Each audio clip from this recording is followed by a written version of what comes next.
ॐ विश्वानि देव सवितर्दुरितानि परशुव यद्भद्रं तन्न आशुव। ओम शांति शांति शांति। ओम नमस्ते जी। चेतना क्या है?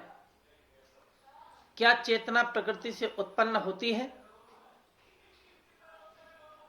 संसार में हमें दो तत्व दिखते हैं, जड़ तथा चेतन। जितने प्राकृतिक तत्व, जितने प्राकृतिक पदार्थ हैं वे सब जड़ हैं। इन जड़ पदार्थों के अतिरिक्त हमें चेतना भी दिखलाई पड़ती है। जितने प्राणी हैं वे चेतन हैं। चेतना को हमने दो भागों में बांट रखा है, आत्मा तथा परमात्मा। इस प्रकार इन तीन तत्वों पर ही सब विचारक घुमा करते हैं। भौतिकवादी चेतना को नहीं मानते। उनका कहना है कि जड़ प्रकृति की ही यथार्थ सत्ता है। विकास की प्रक्रिया होते होते जड़ से ही चेतना का विकास हो जाता है। इसके विपरीत अध्यात्मवादियों में से वेदांती जड़ प्रकृति को नहीं मानते। उनका कहना है कि चेतना ही जड़ रूप हो जाती है। भले ही वे उसे लीला कहे, माया कहे, भ्रम कहें। हम यहाँ क्योंकि चेतना की चर्चा कर रहे हैं, इसलिए इस प्रकरण में यह विचार करना आवश्यक है कि क्या जड़ प्रकृति से चेतन सत्ता का विकास हुआ है या चेतन की जड़ प्रकृति से पृथक स्वतंत्र सत्ता है। भले ही वह आत्मा के रूप में हो, परमात्मा के रूप में हो या सिर्फ चेतना के रूप में हो। भौतिकवादी कहते हैं कि जड़ प्रकृति से ही चेतना उत्पन्न हो जाती है। इस विचार को अंग्रेजी में एपियोजेनेसिस, अजीवनात जनन कहते हैं। आध्यात्मवादी कहते हैं कि चेतन से ही चेतन उत्पन्न हो सकता है।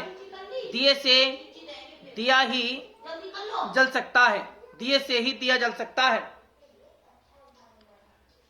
जड़ से जड़ तो बन सकता है, चेतन से चेतन नहीं। चेतन से चेतन नहीं बन सकता, चेतन से जड़ नहीं बन है? चेतन से नहीं। जड़ से तो जड़ बन सकता है, चेतन से नहीं। इस विचार को अंग्रेजी में बायोजेनेसिस, जीवनात जनन कहते हैं। अर्थात living matter can arise only from living matter.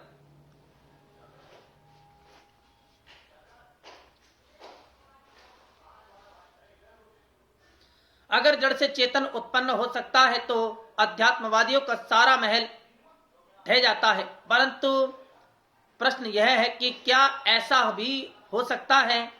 तर्क यह कहता है कि यह बात युक्ति के सर्वथा विरुद्ध है। जड़ से चेतन तभी उत्पन्न हो सकता है अगर जड़ में चेतन पहले से मौजूद हो। बीज से वृक्ष पैदा होता है क्योंकि सूक्ष्म रूप में बीज वृक्ष में पहले से ही मौजूद होता है। अगर चेतन सूक्ष्म रूप में, बीज रूप में, जड़ में पहले से ही मौजूद है तो जड़ जड़ नहीं रहा, चेतन ही रह गया, चेतन ही गया, चेतन हो गया। अगर मौजूद नहीं है तो जड़ से चेतन किसी हालत में पैदा नहीं हो सकता। दर्शन शास्त्र का सिद्धांत है कारण गुण पूर्वकः कार्य गुणो दृष्टः। वैशेषिक दर्शन अध्याय 1 पद सूत्र 24। कार्य में जो गुण हो वे पहले से कारण में होना जरूरी है। जब कार्य रूप जड़ में चेतना है ही नहीं, तब जड़ प्रकृति से चेतना पैदा कैसे हो सकती है? कहा जा सकता है कि प्रयोगों के आधार पर देखा गया है कि जड़ वस्तु से चेतन जीव उत्पन्न हो जाते हैं। जैसे गोबर में कीड़े, यह दृष्टांत भ्रांति मूलक है क्योंकि गोबर में या जहां कहीं भी किसी जड़ वस्तु में चेतना प्रकट होती है वहां जर्म्स पहले से मौजूद होते हैं। ये सब बातें तभी कही जा सकती हैं जब चेतना के प्रकट होने के सिद्धांत को ठीक तौर से न समझा जाए।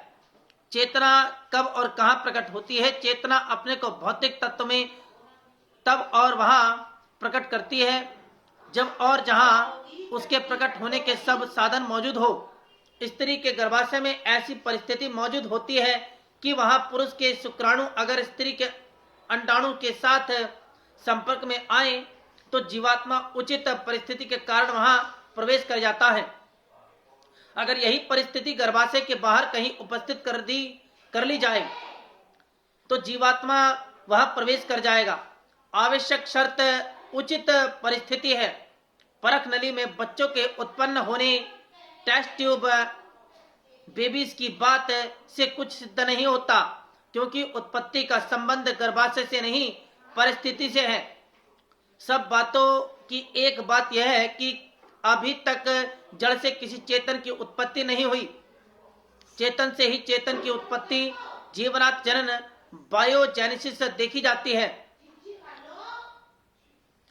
अगर कोई दृष्टांत जड़ से चेतन की उत्पत्ति का कभी मिलेगा तो भी वहां यही कहा जा सकेगा कि तुमने चेतन के प्रकट होने की परिस्थिति उत्पन्न कर दी, इसलिए वह वहां अनुकूल परिस्थिति पाकर प्रकट हो गया।